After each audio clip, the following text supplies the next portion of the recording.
Fala pessoas, como é que vocês estão? Tudo bem?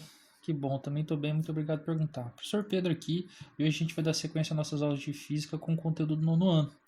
A gente vem tratando da eletricidade aí como um todo e a gente já falou sobre a eletrização, o que, que é uma eletrização e como ela acontece. Falou também sobre o tipo de eletrização por atrito e hoje a gente vai definir outro tipo, que é a eletrização por contato, tá? A gente vai definir o que, que é um condutor. Através disso a gente vai discutir a gaiola de Faraday, um tema bem interessante, e depois disso falar exatamente o que é eletrização por contato e como que ela acontece, tá bom? A gente vai falar muito aí sobre choques elétricos hoje no decorrer da aula, beleza? Então vamos lá. Primeiro de tudo, o que é um condutor? Então, daqui a gente vai explicar de uma maneira bem clássica, tá? Seguindo a física clássica, usando a ideia de átomo que a gente tem da física clássica. Se você olhar lá para o lado da quântica, é um pouquinho mais complicado, mas a ideia continua sendo a mesma, tá? Então a gente já definiu o que é um átomo na aula passada, a arquitetura dele. A gente disse que o átomo ele tem um núcleo, onde as partículas positivas estão concentradas lá, né? Na verdade, todas elas estão lá. As cargas positivas, no caso os prótons. Esse átomo aqui, por exemplo, ele tem dois prótons no núcleo, eles permanecem unidos por conta do nêutron, né? A gente discutiu também que na natureza, se esse átomo está neutro eletricamente falando, é porque o número de prótons é igual ao número de elétrons. Então, nesse caso aqui, eu tenho dois prótons, então ele vai ter dois elétrons na eletrosfera para poder estar neutro, beleza? Tudo isso a gente já discutiu na aula passada. Se o átomo em questão tiver 25 prótons no núcleo, ele vai ter que ter 25 elétrons na eletrosfera, beleza? A questão aí é que esses elétrons eles estão definidos em locais específicos que a gente chama de camada. E cada camada tem uma energia de ligação diferente. Então esse elétron aqui ele está nessa camada. Esse elétron aqui que está mais afastado ele está numa camada diferente. E os elétrons eles se distribuem. Como a gente tem vários elementos diferentes, átomos com mais elétrons vão ter mais camadas aí, beleza? Dentro das camadas tem os subníveis e tudo mais, isso vocês vão aprender mais para frente em química. A questão aqui é o seguinte, como esses elétrons estão distribuídos de forma diferente, a ligação que ele vai ter com o núcleo, a energia de ligação que ele vai ter com o núcleo vai ser específica. Lembra do que a gente comentou isso na aula passada também? Vamos pensar na força elétrica como se fosse um ímã. Então a gente sabe que cargas com sinais contrários se atraem, e é por isso que o elétron está preso, entre aspas, no núcleo, porque o núcleo é positivo, porque tem os prótons, e o elétron é negativo. Então eles se atraem e por isso o elétron ele gira, entre aspas, né, em torno do núcleo, beleza? A diferença é, os elétrons que estão mais próximos do núcleo, lembrando que isso é uma ideia clássica, tá? A ideia da física clássica, não se você for estudar por física quântica já é outros 500, mas enfim, esses elétrons que estão mais próximos, eles estão mais fortemente ligados com o núcleo, ou seja, a energia de ligação desse elétron com o núcleo é uma energia alta. Se esse elétron estiver mais afastado, como eu vou colocar aqui agora, você vê que a gente afastou ele, a energia aqui é menor. Lembra do ímã? Se o ímã está bem afastado, a força que eles interagem um com o outro é uma força fraca, né? Quanto mais próximo esse ímã tiver, mais forte vai ser a força. Todo mundo já brincou com ímã, percebeu. Então aqui com a parte da eletricidade é a mesma coisa. Quanto mais longe esse elétron tiver do núcleo, né? De novo, mais longe entre aspas, porque aqui a gente tem uma ideia clássica, mais fracamente esse elétron vai estar ligado no núcleo. E aí que está o X da questão. Nos condutores, os elétrons que estão mais externos, por que mais externos? Como eu falei, o átomo, dependendo dele, ele vai ter vários elétrons. Então aqui a gente vai pegar os elétrons que estão mais para o lado de fora. Aqui nesse exemplo seria esse elétron aqui, ó, que é o que está mais longe do núcleo, ele está mais afastado do núcleo. Então nos condutores, os elétrons mais externos, mais afastados, estão fracamente ligados ao núcleo. O que significa isso? Se eu quiser tirar esse elétron aqui do núcleo, é bem fácil, porque como ele está longe, a energia de ligação dele é uma energia bem pequenininha. Qualquer energia que eu der para ele aqui, ele já vai vazar. E nos condutores, isso é muito fácil de acontecer. Ou seja, o elétron está tão fracamente ligado, mas tão fracamente ligado, que toda hora ele pula de um átomo para o outro. Porque aqui, como ele está fraquinho, passa outro átomo perto dele, ele nem sabe qual que é o núcleo dele, ele vai para o outro. Então, essa transição que o elétron vai, é uma transição tão fácil de acontecer que nós dizemos que esses elétrons são livres. Por que livres? Porque ele pode se movimentar para onde ele quiser. Ele não está preso ao núcleo. Lembrando que ele está assim, mas é uma energia muito fraca, né? E que aí ele consegue passar para um outro átomo de uma forma mais fácil.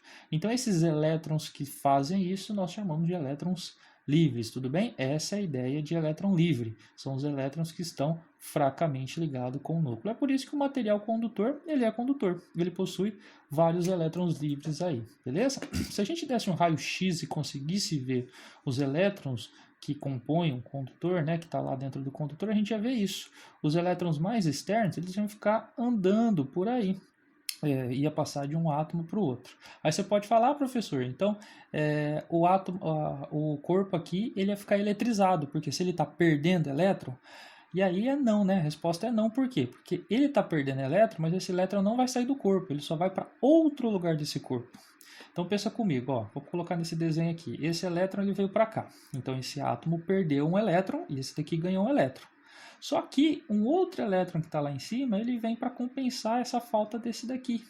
Então é como se o átomo eles ficassem trocando elétrons. Então o elétron está se movimentando lá dentro, mas toda hora você tem um chegando, um saindo, um chegando, um saindo. Então se você continuar somando aí, vai dar sempre zero, a carga resultante vai ser zero, tá? O que você precisa colocar na cabeça é que nos materiais condutores, os elétrons livres têm sempre liberdade de movimento, por isso que eles são livres, tranquilo?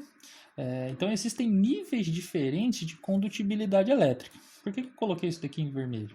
É para a gente lembrar que aqui a definição que a gente está tendo é uma. Existem outras definições de condutores aí, que é um pouquinho mais complicado e a gente vai ver mais lá para frente, né? Pensa comigo, se o problema para ser condutor ou não, se eu usar a definição de condutor é aquele da qual eu consigo arrancar elétrons, todo material aqui pode ser condutor, porque eu posso arrancar qualquer elétron. A diferença é a força que eu vou precisar fazer para isso, ou seja, a energia que eu vou precisar para isso. Nos condutores, essa energia para tirar esses elétrons aqui é bem pequena, por isso que ele é condutor. Mas existem diferentes níveis de condutibilidade elétrica aí. Beleza? Não se preocupa muito com isso não. Para nós aqui os condutores vão ser, em grande maioria, os metais, como cobre, ferro e por aí vai. Beleza? Tranquilo. Agora que a gente já definiu o que é condutor e a palavra-chave aqui é movimentação, liberdade de movimento, vamos dar uma olhada aqui em um corpo condutor quando ele estiver carregado eletricamente, né? Então aqui eu tenho um corpo condutor, eu coloquei uma esfera, uma bola, para a gente visualizar isso daqui, né? Então ele é um corpo condutor. E aqui a carga resultante dele é zero. Por enquanto a carga resultante é zero.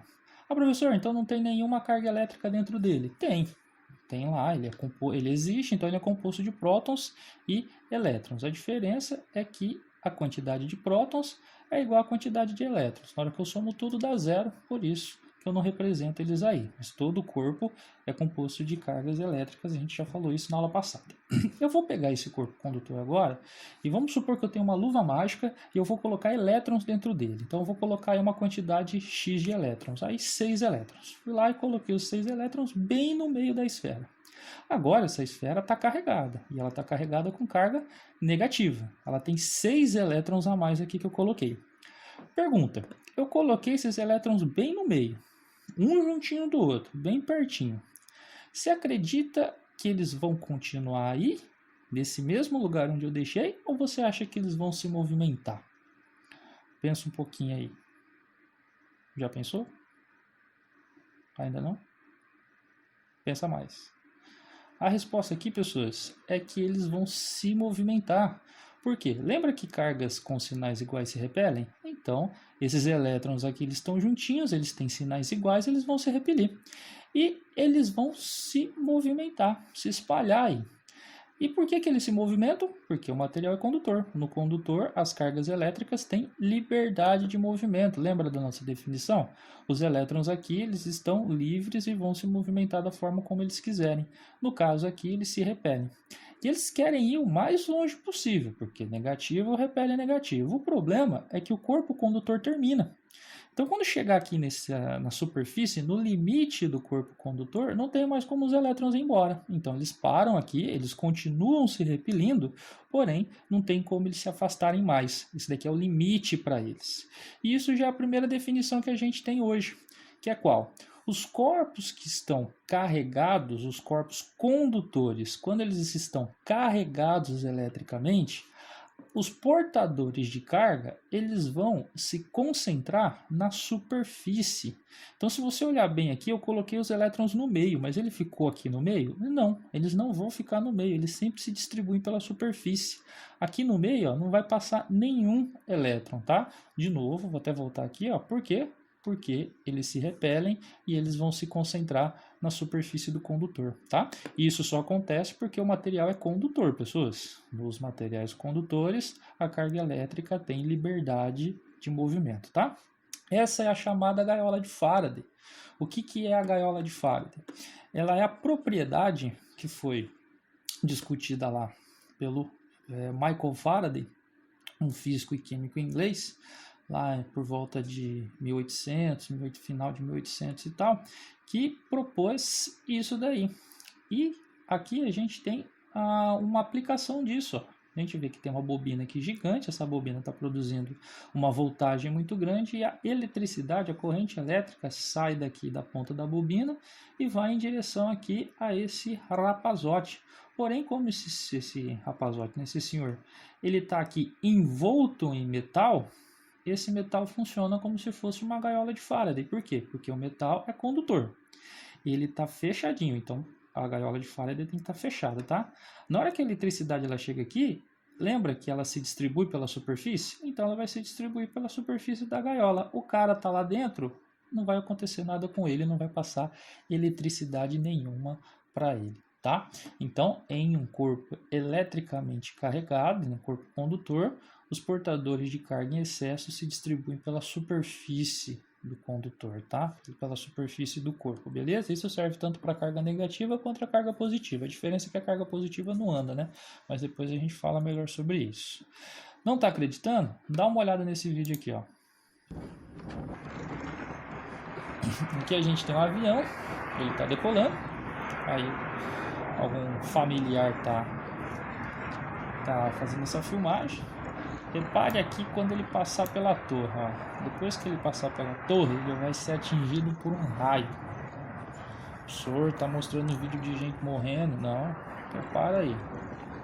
Olha o que acontece. É que o vídeo não mostra o avião caindo, né? Que horror que isso é, que ele não cai. Ah lá, vai passar pela torre, olha lá, presta atenção e... Pau, foi. Olha o replay. Tal. Nossa, professor, como ele não explodiu, né? Gaiola de Faraday. O avião, ele é uma superfície de metal. O raio, quando caiu por lá, ele é uma quantidade de cargas elétricas aí, elas se distribuíram pela superfície do avião. E aí as pessoas que estão lá dentro estão tranquilas. Professor, mas não é perigoso? É perigoso, né? É perigoso porque a corrente elétrica, quando ela passa pelo material, ela esquenta o material. Aí você pode ter algum problema. Se ele esquentar demais o combustível pode vir a explodir. É difícil, mas pode acontecer. Equipamentos eletrônicos do avião também podem ser danificados, porque quando essa corrente passa aqui, ela pode dar um tipo de interferência nos aparelhos eletrônicos, e isso a saúde vital do avião depende disso. Então aí é perigoso sim, tá? Mas não no fato das pessoas que estão dentro do avião tomarem o choque do raio. Isso não tem perigo. Tem outros perigos relacionados aí, tá? Não acreditou ainda? Tem mais vídeo aqui. Se você colocar vídeo no YouTube, Gaiola de Faraday, você vai ver muita coisa interessante. Aqui eu só vou baixar um pouco o volume, porque o barulho da bobina de Tesla é ensurdecedor.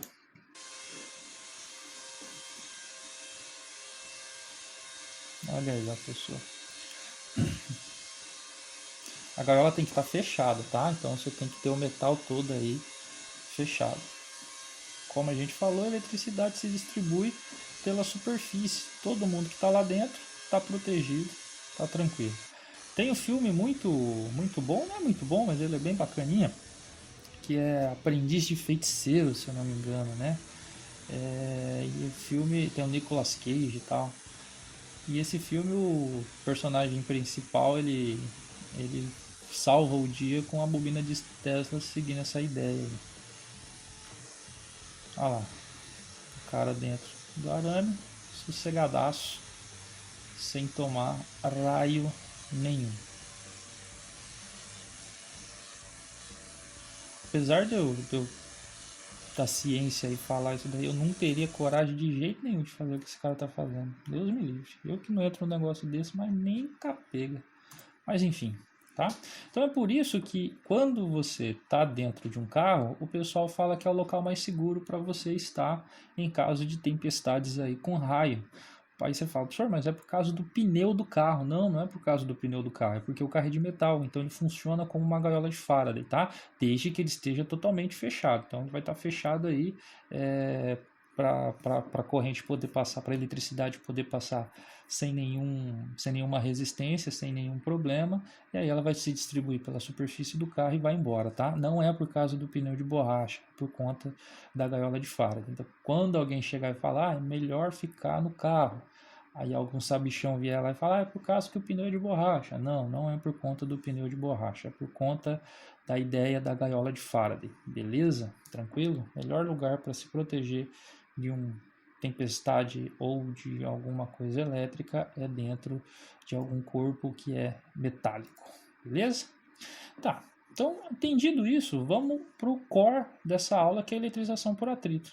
Lembrando que o processo de eletrização é colocar eletricidade em alguma coisa, ou seja, desestabilizar o nível de prótons e elétrons que eu tenho no corpo. Então vamos lá. Agora que a gente já sabe como que um corpo carregado funciona, como que os elétrons livres têm liberdade de movimento de um condutor, vamos analisar o seguinte problema. Então, primeiro, a eletrização por contato, ela só vai ocorrer com materiais condutores, tá? Então, para eletrizar um corpo através do contato, ele precisa ser um material condutor. Então, de novo, eu tenho uma esfera aqui, porque explicar com esferas é mais fácil, né?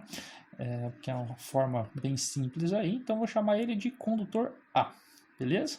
Aqui ele está neutro, né? De novo, ele está neutro porque o número de cargas positivas é igual ao número de cargas negativas, não porque ele não tem carga. E eu vou colocar carga elétrica dentro dele. Então, como eu sei que ela distribui na superfície, já está aí. Então, esse corpo agora está carregado. Qual que é a carga dele? Menos 6E, porque ele tem menos 6 elétrons aqui dentro. Lembrando que cada elétron tem 1,6 vezes 10 a menos 19 coulombs, né? Enfim, tá aí. Eu vou aproximar desse condutor um outro corpo que eu vou chamar aqui de corpo B. E esse corpo aqui ele vai estar neutro, ele vai estar zerado, ou seja, a carga resultante dele é zero. Eu vou manter o contato entre esses dois, daí o nome eletrização por contato, porque eu vou manter o contato entre eles. Eu posso simplesmente encostar as duas bolas ou colocar um fio condutor aqui, né? Pegar um fio de cobre ou um fio metálico e colocar aqui para manter o contato. Eu sempre, quando falo disso, gosto de dar uma analogia. Que analogia é essa? Pensa comigo que cada elétron desse daqui é uma pessoinha. Uma pessoinha. Então, eu tenho 6 pessoas aqui que estão presas em uma sala. Então, essa esfera está representando uma sala. Essas cargas negativas, que são as pessoinhas, elas podem andar nessa sala. Porém, essas pessoas se odeiam com toda a força do universo, do mundo. Pensa naquela pessoa que se odeia. Eu tenho um monte aqui na minha cabeça agora, né? Então, pensa nisso. Se eu colocar elas todas juntas em uma sala e trancar, elas não vão querer ficar perto uma da outra. Então, elas se afastam. Então, elas vão se afastar o máximo possível. Você daqui vai falar, eu não quero ficar perto dessa palhaça aqui, não. E também não quero ficar perto daquela outra, que aquela ali é uma sala fraia, deu calote em mim, todo um problema e tal. Então elas vão ficar separadas, beleza? O que elas querem? Elas querem ir embora. O que elas querem? Falar, vejo logo a hora de eu conseguir sair daqui. Porém, elas não conseguem sair porque elas estão em um ambiente fechado. Elas podem se movimentar dentro da sala, mas a sala está fechada. Isso daqui seria uma nova sala. Uma sala que tem do lado dela e essa sala está vaziazinha. Ó, não tem ninguém nessa sala. Só que elas não podem passar para lá, por quê? Porque aqui está fechado, é um caminho fechado. E eu vou abrir o contato. Abrir o contato aqui é fazer isso. Coloquei um fio, ou de novo, encosto as duas esferas, né? Isso eu falo que eu mantive o contato. Agora, as cargas podem passar por esse lado aqui para chegar na outra sala. É como se eu abrisse uma porta de uma sala para outra. A carga que está mais perto aqui, que é espertinha, vai falar: ah lá, abriu uma sala nova. O que eu vou fazer? Eu vou para lá, eu vou ficar aqui nessa sala com esse bando de idiota que eu não gosto? Vou nada, e vaza para lá. Tá vendo? Foi correndo. Então olha só o que aconteceu. Lembra que essa esfera aqui estava com 0 de carga? Agora ela tem 1. E essa daqui tinha 6, agora ela está com 5, porque uma foi para lá. Olha que bacana, né? Essa outra aqui vai falar: olha só, rapaz, abriu uma nova sala. Nossa, mas a outra espertinha já foi para lá, aquela sem vergonha. Né? Mas e aí, cara? Compensa eu ficar aqui nessa sala, dividindo ela com outras 4 pessoas que eu não gosto, ou ir para essa outra sala e dividir só com uma? É melhor brigar com um ou brigar com 4? Ela fala: é melhor brigar com um, então eu vou para lá. E a segunda carga também vai. Fala: ó, eu estou chegando aqui, não gosto de você, mas pelo menos aqui tem espaço para nós dois. Aí beleza. A terceira carga que está aqui, ela vai falar: ih, rapaz, abriu uma sala, mas já foram 2 para lá. E agora, será que eu fico aqui e divido esse espaço com 3 cargas? Ou eu vou para outra sala e divido espaço só com 2? É melhor brigar com 3 ou melhor brigar com 2? Eu falo: é melhor brigar com 2, não é quase não tem diferença, mas ainda assim é melhor lá. E ela vai para lá também, para aproveitar o espaço que sobrou. A outra carga vai falar: rapaz, as mais lerdinhas, né? Abriu um espaço lá. Opa, mas já foram 3. Eu vou para lá. Mas compensa eu ir para lá? Já tem 3 lá. Se eu continuar aqui, eu vou continuar dividindo essa sala só com 2. Compensa então eu ir para lá e brigar com 3? Ou compensa ficar aqui brigando com 2? Ela fala: compensa ficar aqui brigando com 2. Então ela não vai mais. Então olha só que legal. Quando eu encosto 2 corpos condutores de mesmas dimensões, de mesmo tamanho, a carga elétrica vai se dividir igualmente entre elas. Porque agora, se a gente prestar atenção, no final dessa eletrização, a carga A, que antes tinha 6 elétrons dentro dela, agora ela só tem 3. Já o B, que tinha nenhum elétron dentro desse corpo, agora ele está com 3 também. Então eles dividem a carga, tá? Então isso que é eletrização por contato. Esse corpo aqui, ele não estava carregado. Agora ele está. Eu eletrizei ele. Eletrizei como? Através do contato. Você viu que eu não precisei fazer nada. Só manter o contato entre as esferas. Isso é a tal da eletrização por contato. Tá? Lembrando que isso acontece entre condutores. Isso daqui não aconteceria, por exemplo, se esse outro corpo fosse de borracha, por exemplo. Beleza? Tranquilo? É interessante a gente falar também, pessoas, que o choque que a gente sente às vezes que a gente toma é justamente esse movimento de cargas. Então, quando a carga elétrica estava passando de um lugar para o outro, se esse corpo pudesse sentir, ele ia sentir um choque. Então, esse GIF aqui, de um vídeo famoso do Lazier Martins, virou febre na internet. Eu gosto sempre de ressuscitar isso daqui porque é o famoso ai ai. Não sei se vocês que são mais novos aí se lembram, mas isso daqui para mim é meu mantra. Eu adoro. Todo ano eu gosto de dar aula disso porque eu sempre revejo esse vídeo, né? Esse GIF aqui no caso, que aqui está em formato de GIF. Por que ele levou um choque? Ele levou um choque justamente por isso. Aqui eu tenho um fio que está carregado, ele está com eletricidade, né? Essa eletricidade lá está estática, por isso que chama eletricidade estática.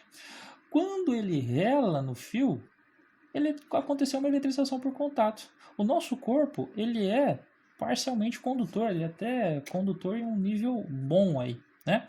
E ele funciona como se fosse esse corpo B.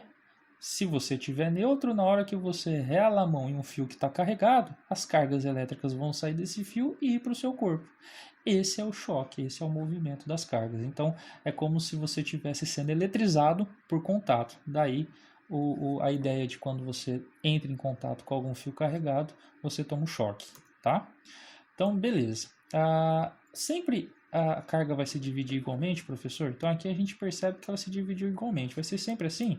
Sempre quando elas tiverem o mesmo tamanho, tá? Então quando elas tiverem o mesmo tamanho, as mesmas dimensões, como foi o exemplo que eu fiz aqui, aí a carga vai se dividir igualmente. Se um ficar no final com 5, o outro no final tem 5. Se um ficar com 10 no final, o outro no final vai ter 10 também. Porém, se eles tiverem tamanhos diferentes, aquele corpo de menor dimensão vai ficar com menos carga, tá? Porque ele é pequenininho, pensa assim, cabe menos coisa lá, tá bom? Não é por conta disso, mas se você lembrar dessa ideia aí, vai ajudar você a ter isso em mente. Então, quanto menor o corpo, menor a quantidade de carga que ele vai suportar no final, tá? Mas na maior parte dos casos aqui em exercício e tudo mais que aparecer lá no vestibular e no Enem, vai ser esferas condutoras de mesmo tamanho. Tranquilos? Então é isso daí. Por fim, só para encerrar essa aula de hoje, a gente vai falar do poder das pontas. O que seria o poder das pontas? Até então a gente estava falando com materiais esféricos, que é um modelo bem simples, é um modelo uniforme, né? Não tem um formato irregular, é um formato bonitinho, é um formato mais bonito que a gente pode ter aí. E se a gente tiver um corpo irregular, como é que vai funcionar? Nos corpos condutores irregulares, os portadores de cargas vão se distribuir, mas não vão se distribuir de uma forma uniforme. O que seria uniforme? Não vai ficar distribuído bonitinho igualmente. Um pedaço vai ficar com mais carga do que outro. E qual pedaço fica com mais carga, professor? Como que eu posso saber em qual lugar as cargas vão se concentrar? E aí a resposta é nas pontas. Pode parecer que não, mas nas pontas é onde as cargas elétricas se concentram mais, tá? No caso da esfera, como ela não tem ponta, ela se distribui uniformemente bonitinho. Agora aqui, como esse corpo ele não é esférico, ele é irregular, nos lugares onde eu tenho mais pontas, eu vou ter uma concentração maior de cargas. Então você pode ver aqui que aqui tem bem pouquinho de carga, já aqui na ponta tem um monte. Sério, professor? Sério. Pode parecer que não, mas as pontas sempre é onde a gente vai ter mais cargas. Tá, beleza, professor? E daí? O que isso importa para mim? O exemplo clássico que a gente tem é o para-raios. Então, o para-raio, ele justamente usa esse conhecimento a nosso favor. Então, como eu sei que as cargas elétricas se concentram em pontas, e eu estou numa cidade e durante uma tempestade eu não quero que algum lugar específico seja atingido por um raio, eu vou levar esse raio para o lugar onde eu quero que ele caia.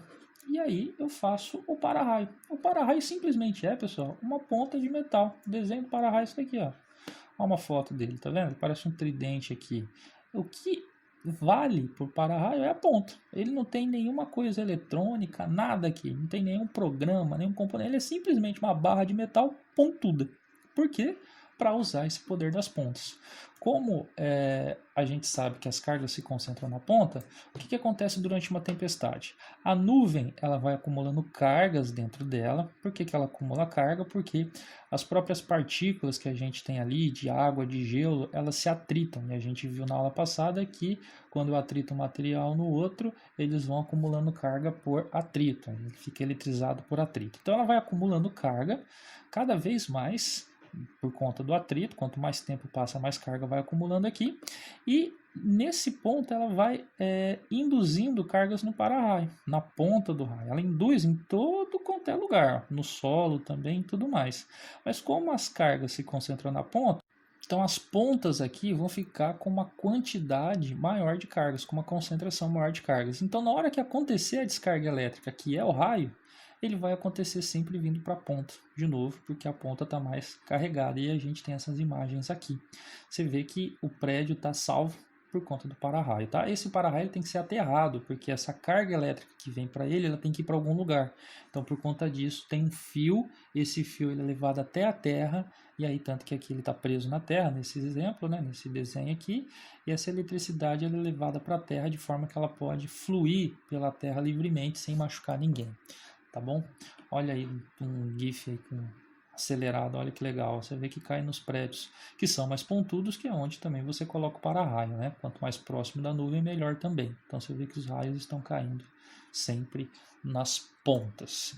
É por conta disso que a gente tem que ter muito cuidado em tempestades. Ó. Então, por esse motivo, tenha muito cuidado em tempestades quando estiver em campos abertos e planos. Por quê? Primeiro, tá chovendo.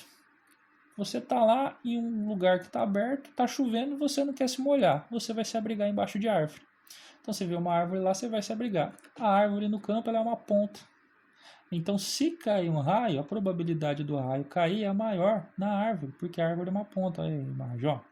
E quando o raio ele cai, ele esquenta muito. Aí, além do choque que você pode tomar, você pode se queimar aí por conta do calor que o raio traz consigo aí. Tá bom? Então, nunca vá para debaixo de uma árvore quando tiver chovendo e for uma chuva de relâmpago, de raio, tá bom? Isso pode ser perigoso, você pode tomar um raio na fuça aí. E também, tome muito cuidado aí, a gente tem outra imagem melhor mostrando, né? Ó, você vê que o campo ele é plano, ó. Aí você tem uma árvore só lá, essa árvore vai se destacar como se fosse a ponta. E aí o raio vai preferir ir para ela, né? E se tiver mais árvores em volta, professor, a mais pontuda é a que vai ter mais probabilidade de sofrer com o raio aí, né? A mais pontuda e a mais alta também ajuda bastante. Tranquilo? Toma muito cuidado. E também quando você estiver em algum lugar aberto e não tiver nada nesse lugar, você que vai ser a ponta. E a gente tem um vídeo do senhorzinho, coitado. Ele sobreviveu, tá? Se você pegar a sequência desse vídeo aqui, você vai ver ele se levantando com muita dificuldade depois, porque o susto e o alarme é muito grande, né? Então, tomou o raio por quê? Um campo aberto. Aqui no caso não é um campo aberto, mas tá plano. Ele é a ponta. Beleza? Tem vários vídeos, se procurar na internet, pessoas tomando raios, você vai ver vários vídeos de pessoas sendo atingidas por raio. Por quê? Porque está em um lugar aberto e ela está de pé, tá? Então, se você ficar em algum lugar também que for muito plano, toma cuidado. Jogador de futebol acontece muito também, porque o campo de futebol é plano, é aberto, o cara tá lá de pé no campo, ele vai tomar o raio também. Tem até uma história legal de um cara que tomou 7 vezes um raio, não na mesma hora, né? Ele tomou durante toda a vida dele 7 raios aí, porque ele era um guarda florestal. Então, algum dos raios que ele tomou é porque ele estava lá na floresta e a quantidade de árvores era bem grande, ele tomou alguns raios lá também. E olha essa notícia aqui que bacana de um cara que foi atingido por um raio 2 vezes. Eu vou soltar aqui para vocês e aí é de se desconfiar. Você olha assim, você fala, mano, não acredito que aconteceu isso daí, né? Eu procurei para alguém mostrando que é fake, não achei. Todo mundo fala aí que é verdade, mas eu ainda sou meio desconfiado. Mas o vídeo é interessante, dá uma olhada aí.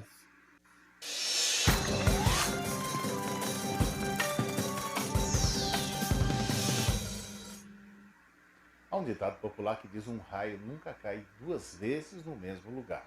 Mas quando chove, tudo é possível. Vamos acompanhar esse vídeo que vem da China. Veja. Câmaras de segurança. Um local público, pessoas que estão correndo da chuva, tempo chuvoso. Essa é a câmera 7 desse local. O horário do dia, 19 horas e 28 minutos. Pessoas que passam, mais guarda-chuvas. Mas vai aparecer um homem sem proteção. Verifique. O momento em que a câmera registra a sua passagem. E então, foi atingido por uma descarga elétrica. Repare no chão a marca da queimadura. Lá está ele, estendido no piso. No asfalto, ele pode ter morrido. A câmera de segurança está fixa. Ninguém está por perto para ajudá-lo, mas ele se mexe. Sim, se senta. Deve estar com muita dor de cabeça. Lá está ele, não sabe bem o que aconteceu. É impossível, realmente. E por incrível que pareça, ele se levanta e retoma o seu caminho. Lá vai ele. Pronto, uma segunda descarga. E lá vai ele ao chão novamente.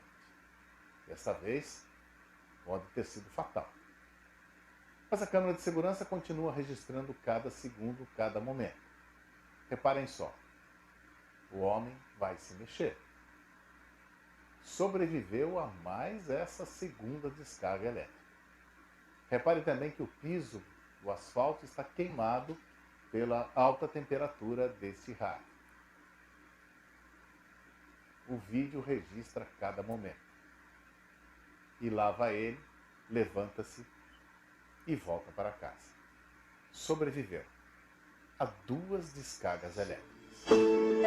Na internet foi dito o seguinte: poderia ser fake, alguém fez algum efeito especial. Mas depois se comprovou, nada disso. Foi real. É o que diz a polêmica na internet. Jovem Pan Online. Legal que ele fala aí que foi comprovado, mas não fala como, né? Que nem por quem. Mas enfim, é interessante aí. Na maior parte das vezes que eu vi, pelo menos, tá? A pessoa não morre, mas ela não sai ilesa, principalmente por conta das queimaduras. Então a pessoa acaba se queimando, porque o raio traz consigo uma temperatura muito grande. Quando ele passa, ele esquenta o ar em volta dele. Então as pessoas geralmente sofrem com queimaduras e talvez até com algum problema depois que a eletricidade pode dar no corpo, tá? Então é bem perigoso. Você vê que o cara sobrevive, mas é bem perigoso mesmo, tá bom? Então a aula de hoje é isso daí, pessoas. Tamo junto. Qualquer coisa aí é só me perguntar. E até a próxima aula. Muito obrigado e falou!